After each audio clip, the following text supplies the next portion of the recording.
नमस्कार, मैं हूं आपके साथ शिप्रा झा। दिल्ली चुनाव में वोटिंग भले ही खत्म हो गई हो, लेकिन चर्चा अब चुनावी नतीजों पर हो रही है। दिल्ली में नतीजे 8 तारीख को आने वाले हैं। बीजेपी पिछले 28 सालों से दिल्ली की सत्ता से बाहर है। अंतिम बार बीजेपी की मुख्यमंत्री सुषमा स्वराज रही थी, लेकिन इस बार अगर बीजेपी जीती तो दिल्ली में सीएम का चेहरा कौन होगा, इन दिनों खूब चर्चा हो रही है। तो आइए इस वीडियो में हम बात करते हैं उन 3 चेहरों की जो इस रेस में अभी आगे बढ़ते हुए नजर आ रहे हैं। बीजेपी अगर जीतती है तो इन तीनों पर दांव लगा सकती है। सबसे पहला नाम मनोज तिवारी का सामने आ रहा है।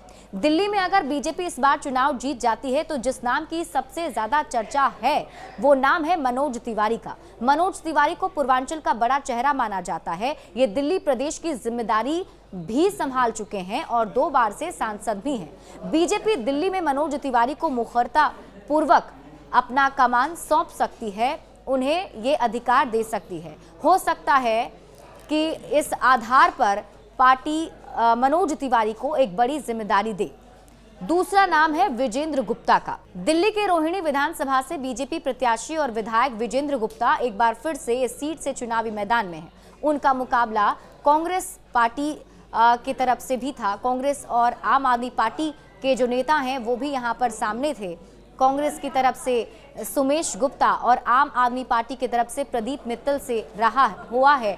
विजेंद्र गुप्ता ने पिछले 10 वर्षों में दिल्ली में बीजेपी के धाकड़ नेता के रूप में अपनी पहचान बनाई है और हो सकता है कि अगर दिल्ली में बीजेपी चुनाव जीतती है तो इन्हें भी बड़ी जिम्मेदारी मिल सकती है।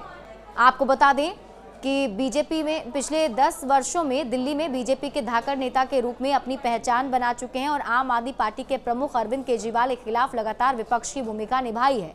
गुप्ता की पकड़ पार्टी के कैडर और संगठन में भी मजबूत मानी जाती है। बीजेपी अगर जीती तो विजेंद्र गुप्ता पर भी दांव लगा सकती है। तीसरा नाम चल रहा है वीरेंद्र